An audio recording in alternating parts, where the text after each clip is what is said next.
At the moment, I am I'm pruning roses. Okay, it's winter time here in New Zealand, and every winter it's time to prune the roses. And actually, I was just looking at my thumb this morning. You probably can't see it.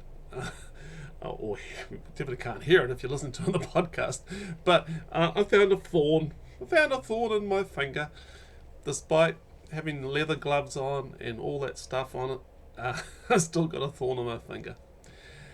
But this winter is, this pruning season is a little bit different for me because um, the garden where I prune most of the roses is it's got like 120 roses. It's quite a big garden. It's a beautiful country garden, and it's being sold. And so this most likely will be the last winter that I will get to um, prune and snip and cut away at these beautiful old roses. And as I'm doing it, I feel a little bit of a sadness and a bit of grief. Um, this is Barry from Turning the Page, and just want to thank you for listening or watching this particular piece of content that I've got here. Um, there's another sadness that I probably won't be able to see the blooms next summer when they just come out and display all the beauty that they've got in them. So there's like a heaviness in my heart as I'm just going through this husbandry of these beautiful roses, and I've so enjoyed tending and caring for not just the roses but the fruit trees, and I get to enjoy some of the fruit. There's this large magnolia tree. It's just starting to come out now. Camellias and just so much more. And when I took over looking after the garden, it was in quite a state of disrepair. No one had really given a lot of focused attention on caring for the trees and the plants and so on. But with 7 years of love and care and thoughtfulness, it's really developed a new life, and it's looking really good. But part of me, there's a fear that the new owners may not take care of both the soil and the soul of the garden. But I'm a steward. I'm a steward of this season in its life. I'm just here for that brief moment to look after it. And it's a relationship I have with the wood and the wind and the water, the sun, the compost and the worms. It's a relationship, and so I'm grieving, and I'm preparing for grief. I have grief in me. We all do. We all carry, I think, a certain amount of grief.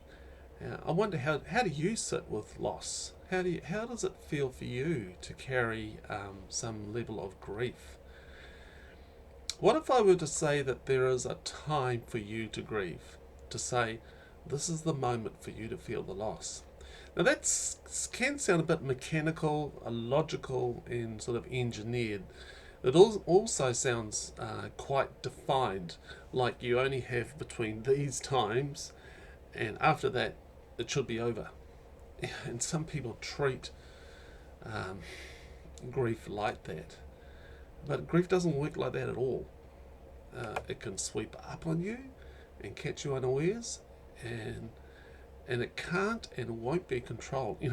You try and control it, and it will pop up somewhere else and sometime else. Richard Rohr says that all great spirituality is about what we do with our pain. If we do not transform our pain, we will transmit it to those around us. I believe we all need a place, a time, and a person that says it's okay to grieve. And in the wisdom book of Ecclesiastes, there's this wonderful passage about a time to. And there's a verse there in verse 4. It speaks to this kind of naturalness of both weeping and mourning. And it says that there's a time to weep and a time to laugh, a time to mourn and a time to dance. And what I see there is that weeping is as natural to life as laughter. Mourning is as natural as dancing.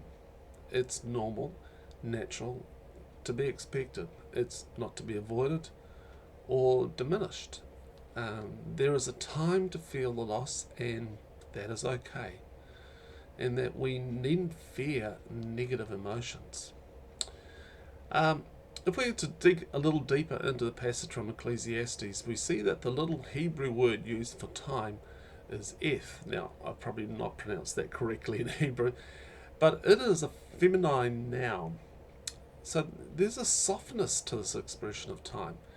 There is a proper, suitable time for everything. It's the welcoming embrace for when the moment is right, for when that moment is right to be in the right place. It's not on a schedule or on a timetable. That grief moment is not organised to arrive at this train scheduled time. But more so, it's a knowing that the season will come and go. There is an official day when winter begins. People say on the news, today winter has officially begun. But all of us know that winter starts when it starts. And it's a gradual thing, and it comes and it goes. Sometimes it'll be a warm sunny day on a winter's day when winter supposedly starts. And spring also comes when it comes. So we don't rush this process. Eth has a time of its own accord. When I wrote this particular post, when I drafted it out, there was this grandfather clock ticking away behind me, and it's got this large pendulum swinging inside it, going back and forth, and the arc of that ball swings from left to right. It sort of helps to keep the clock ticking, swinging in and out. And I have noticed this about my grief load too, that I swing in and out of it.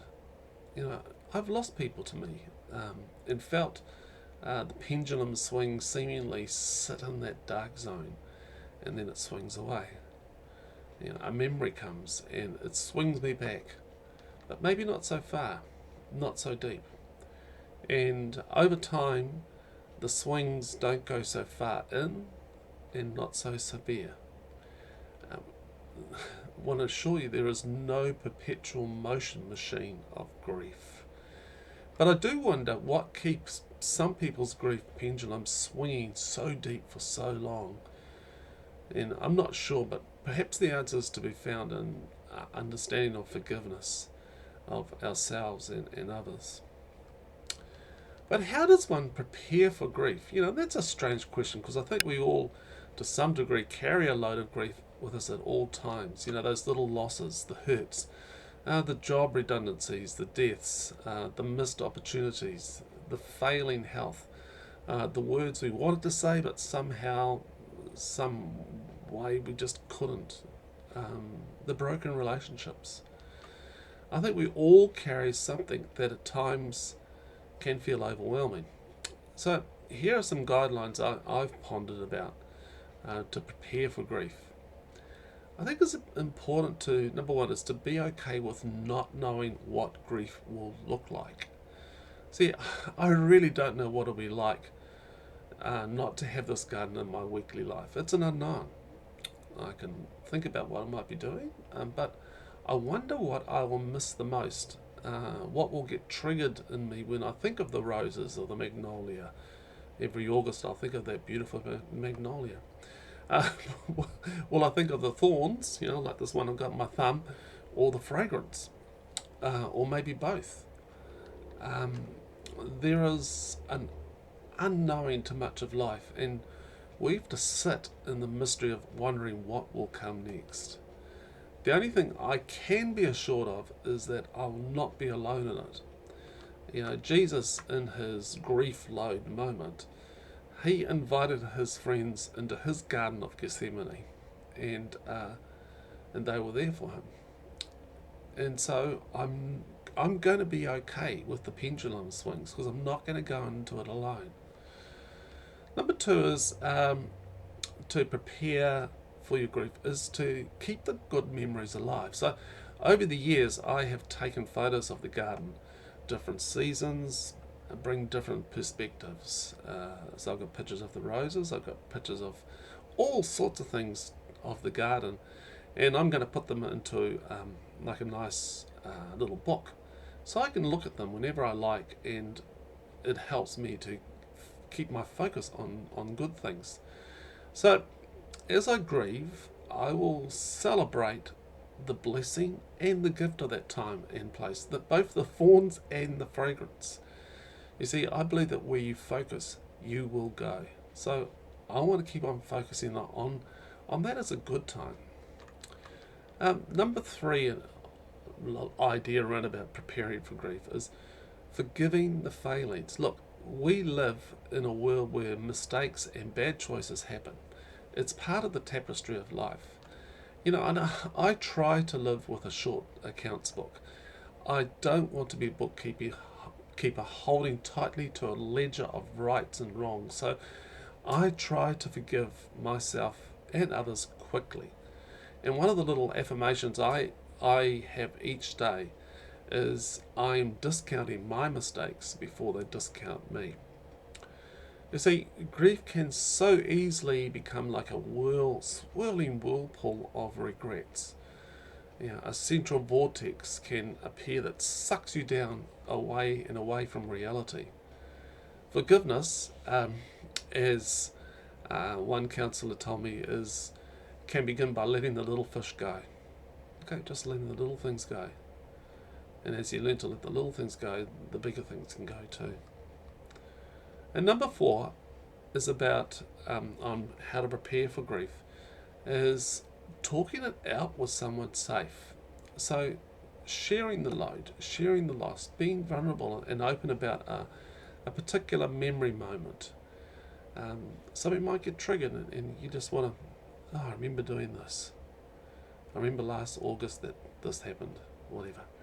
And I remember those good times. Yeah, that was good.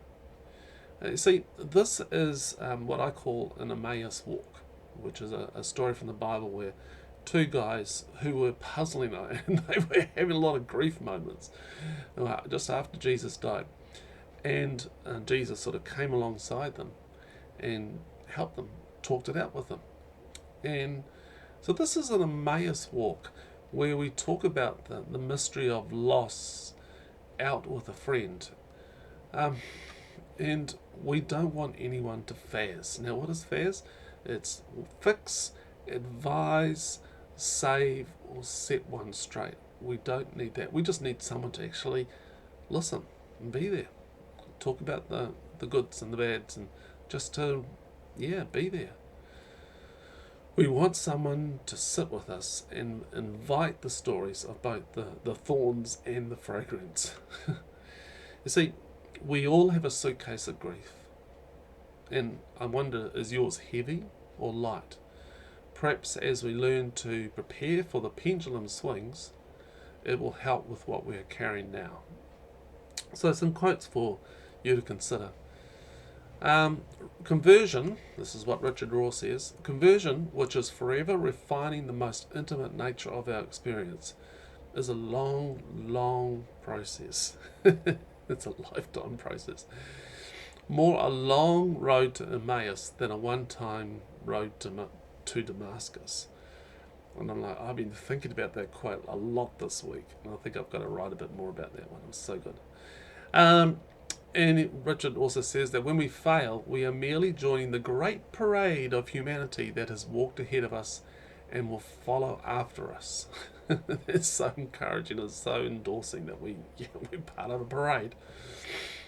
Terence Real, those who do not turn to face their pain are more prone to impose it.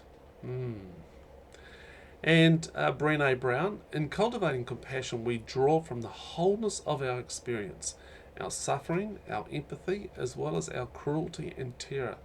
It has to be this way. Compassion is not a relationship between the healer and the wounded. It's a relationship between equals. Only when we know our own darkness well can we be present with the darkness of others. Compassion becomes real when we recognize our shared humanity. Love that. And finally, a quote from Philip Yancey, and he says that redeemed pain Redeemed pain is more impressive to me than removed pain. Yeah. Some questions. How do you prepare for grief? What are the lessons it has to offer you? Number 2, it's a season, a time, a period, a pendulum swing. Which image, which image connects best with you when you consider loss? And number 3, what are the qualities of a person that is safe for you to share your grief?